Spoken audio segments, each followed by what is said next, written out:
आज की जो कहानी सुनाने वाला हूँ ये सुन करके आपके पैरों तले जमीन खिसक जाएगा। आप भी सोचने पे मजबूर हो जाएंगे कि एक माँ अपने बेटे के साथ इस तरीके से कैसे कर सकती है, एक माँ अपने बहू के साथ इस तरीके से अपने सुख के लिए इस हद तक गिर सकती है कि वाकई में आप जब सुनोगे तो आपके रोंगटे खड़े हो जाएंगे।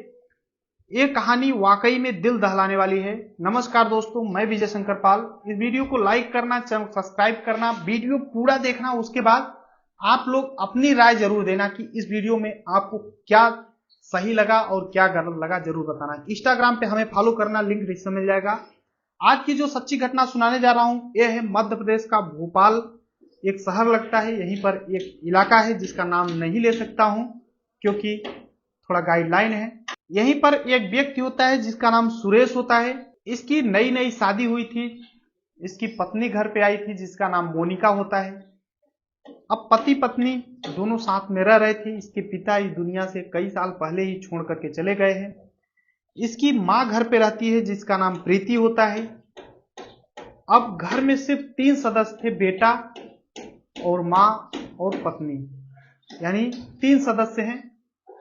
जो सुरेश है इसके न ही कोई भाई है न ही कोई बहन है। लेकिन घर पे जब सुरेश बाहर कमाता है तभी घर पे खाने के लिए जुटता है, क्योंकि ज्यादा जमीन भी नहीं है, घर में बहुत तंगी है, लेकिन फिर भी सब कुछ सही चल रहा है। अब शादी के कुछ टाइम बीतते हैं, उसके बाद सुरेश अपने पत्नी मोनिका और माँ प्रीति से बोलता है कि माँ, मेरे को बाहर जाना होगा, क्योंकि नहीं जाऊंगा तो फिर घर का खर्च कैसे चलेगा, और फिर हमारे घर में अगर कोई चौथा अगर आ जाता है, यानी मेरे अगर बच्चे पैदा होते हैं तो फिर कैसे जिंदगी कटेगी, इसलिए अभी से बाहर कमाऊंगा तो सही रहेगा। माँ बोलती है ठीक है बेटा, जाओ कमाने। उसकी पत्नी भी दबे स्वर में बोलती है कि आपकी जैसी इच्छा वैसा करिए। सुरेश अपने माँ और पत्नी को घर पे छोड़ करके मुंबई चला जाता है, सपनों के शहर मुंबई में कमाने चला जाता है। अब घर पे मोनिका और प्रीति यानी उसकी माँ और पत्नी दोनों रह रही हैं। सब कुछ सही चलता है। सुरेश अपने पत्नी के पास और माँ के पास भी फोन करता है कि माँ कैसे घर पे चल रहा है, क्योंकि मुंबई में अब चला गया है तो हमेशा फोन करके पता करता रहता है कि घर पे क्या चल रहा है। तो मोनिका बताती है कि सब कुछ सही चल रहा है, कोई दिक्कत नहीं है। लेकिन जैसे ही थोड़ा टाइम बीतता है, एक दिन मोनिका के सिर में दर्द होने लगता है, और जैसे ही दर्द होता है उसकी सासू माँ यानी प्रीति बोलती है, बहू मैं तुम्हारे सिर में मालिश कर दूं, तेल लगा देती हूँ ताकि तुम्हारे सिर का दर्द सही हो जाए। मोनिका भी सोचती है कि हे भगवान, ऐसी ही सासू सबको दो जो कि एक बहू का भी ख्याल रखे। अब जो प्रीति थी अपने बहू के सिर में तेल लगाना शुरू कर देती है, मालिश करती है, उसके बाद पैरों में मालिश करती है।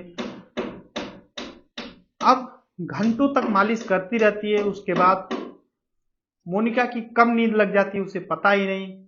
जब नींद खुलती है तो सुबह के 7 बज चुके थे। मोनिका सोचती है ऐसा क्या हो गया कि मुझे नींद आई तो सुबह 7 बजे नींद खुल रही है। फिर वो अपने दिनचर्या में लग जाती है, यानी सुबह खाना बनाना, एक भैंस है उसको कबाड़ डालना यानी उसे खाना देना, उसे भी इस तरीके की दिनचर्या में लग जाती है। फिर शाम हो जाती है, फिर सोती है। लेकिन दूसरे दिन फिर से मोनिका के सिर में दर्द होने लगता है। फिर से उसकी सासू माँ बोलती है कि बहू कोई दिक्कत नहीं है, मैं तुम्हारे सिर में मालिश कर देती हूँ। फिर से मोनिका की नींद लग जाती है। फिर से 2 दिन बीतता है, फिर से मोनिका के सिर में दर्द। ऐसे ही सिलसिला चलते रहता है। लगभग 20 दिन बीत जाता है। मोनिका सोचती है कि ऐसा क्या है, 2 दिन हर 2 दिन बाद मेरे सिर में दर्द होता है, और मेरी सासू माँ जब मालिश करती है तो मेरी नींद आ जाती है, और सुबह वैसे तो रात में मेरी नींद खुलती है, लेकिन जब मालिश करती है तो सुबह 7 बजे नींद खुलती है। उसे कुछ डाउट होता है, और जब डाउट होता है तो एक दिन जब उसके सिर में दर्द होता है, वो लेटती है तो अपने उसकी सासू माँ तेल लेकर आती है, बोलती है मैं मालिश कर देती हूँ। तो मोनिका बोलती है, मम्मी जी मेरी प्यास लगी है, थोड़ा पानी ला दीजिए। उसकी सासू माँ बोलती है, रुको बहू मैं तुरंत लाती हूँ, और तेल को वहीं पर रख करके उसकी सासू माँ तुरंत चली जाती है पानी लाने। जैसे ही पानी लाने जाती है, मोनिका तुरंत उस जो शीशी में तेल था उसको दूसरे शीशी में पलटती हैं और उसमें दूसरा तेल यानी सरसों का तेल डाल करके उसे उसी तरीके से बंद करके मोनिका रख देती है। उसकी सासू माँ आती है, फिर से तेल लगाना शुरू कर देती है, वही तेल जो उसमें रखा था सिर में लगाती है अच्छे से, उसके बाद पैरों में लगाती है, हाथों में लगाती है, अच्छे से लगाती है। इस बार मोनिका को नींद नहीं आती है, लेकिन नींद का नाटक कर लेती है, वो अपनी आंखें बंद कर लेती है। लगभग 1 घंटे तक उसकी सासू माँ मालिश करती है। जब देखती है कि मेरी बहू सो गई है तो किसी के पास फोन करती है। फोन करने के बाद वो वहां से चली जाती है। लगभग 1 डेढ़ घंटे बीत जाते हैं। उसके बाद मोनिका सोचती है कि शायद सासू माँ अब सो गई है और उठती है। उठ करके जब सासू माँ के रूम के सामने जाती है तो उसे अजीब तरीके की आवाज आती है सासू माँ के रूम से, क्योंकि कुछ ऐसा लग रहा था कि सासू माँ कुछ कर रही हैं। अब जब मोनिका सासू माँ के दरवाजा खोलती है घर का, क्योंकि दरवाजा खुला था, क्योंकि उस घर में सिर्फ 2 ही लोग थे, तो दरवाजा जब खुला था, मोनिका जब दरवाजा खोलती है तो अंदर का नजारा देख करके वो चौंक जाती है। उसके पैरों तले जमीन खिसक जाता है, क्योंकि उसकी सासू माँ जो थी यानी प्रीति किसी गैर मर्द से शारीरिक संबंध बना रही थी। इस तरीके से जब मोनिका देखती है तो वो वाकई में चौंक जाती है और तुरंत बोलती है कि मम्मी जी ये आप क्या कर रही हैं? मैं अपने पति से जरूर बताऊंगी ये सब जो आपका नाटक है। आप इतनी 45 साल उम्र हो गई है, आप ऐसा कर रही हैं, वाकई में शर्मसार कर रही हैं आप, और मैं आपके बेटे से जरूर बताऊंगी ये सब जो भी है। अब जब इस तरीके से प्रीति सुनती है तो अपने प्रेमी को इशारा करती है। उसका प्रेमी जैसे ही इशारा पाता है मोनिका को दबोच लेता है, पकड़ लेता है और एक एक करके कपड़े उतारना शुरू कर देता है। अब मोनिका के घर में 2 ही लोग थे, उसकी सासू माँ और मोनिका। एक तीसरा व्यक्ति आकर के मोनिका के कपड़े उतार रहा था, तो मोनिका चीख रही थी, चिल्ला रही थी, लेकिन सुनने वाला कोई नहीं, दीवार सिर्फ थी। मोनिका चीख रही है लेकिन उसके एक एक करके वो व्यक्ति कपड़े उतारना शुरू कर देता है।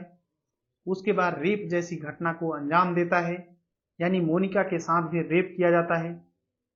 जैसे ही रेप करता है वो व्यक्ति, उसकी सासू माँ जो प्रीति होती है, जब मोनिका के साथ रेप हो रहा था उस समय भी मोनिका बोल रही है कि सासू माँ जो भी कर रही है गलत है, मैं आपको छोड़ूंगी नहीं, मैं गांव में घूम घूम करके बताऊंगी कि मेरी सासू माँ ने मेरे साथ क्या करवाया है, मैं आपके बेटों के साथ बताऊंगी, मैं आपके मायके जाकर के अपने मायके जाकर के बताऊंगी, आपको जिंदगी में रहने नहीं दूंगी, संसार कर दूंगी।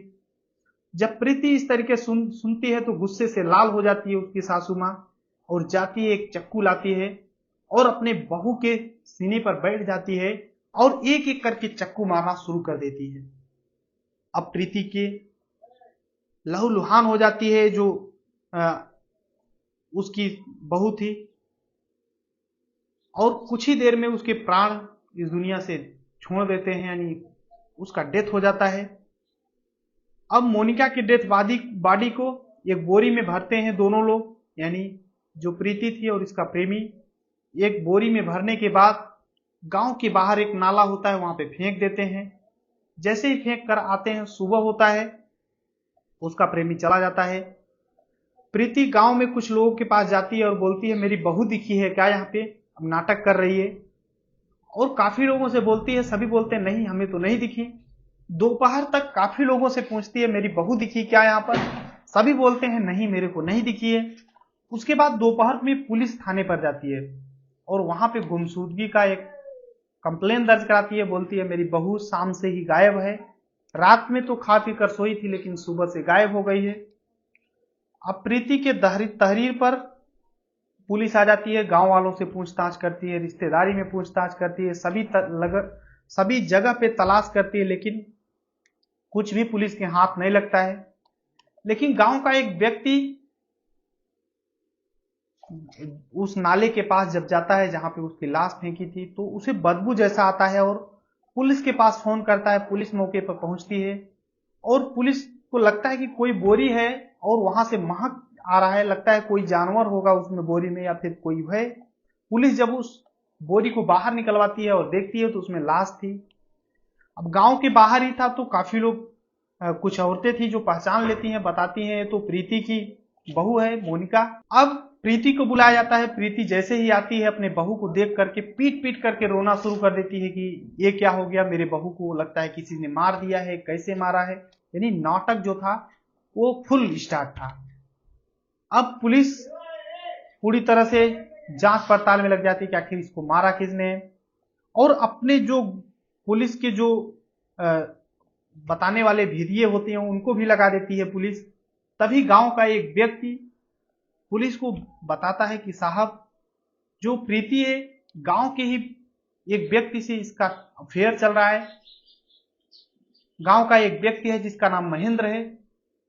अब पुलिस जब इस तरीके से सुनती है तो पुलिस को अंदाजा लग जाता है कि ऐसा भी हो सकता है कि प्रीति मिल रही हो अपने आशिक से और देख ली हो, इसलिए मर्डर हो गया है।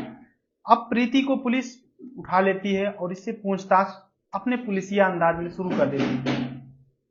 जैसे ही पूछताछ स्टार्ट करती है, प्रीति जो है टूट जाती है और फिर बताती है कि मेरे पति आज से कई साल पहले ही इस दुनिया को छोड़कर चले गए हैं। मेरा बेटा है जिसको मैं बाहर भेज दिया करती हूँ हमेशा, और मैं घर पे अकेली रहती थी तो मैं अपने प्रेमी से हमेशा खुलकर मिलती थी, कोई दिक्कत नहीं था।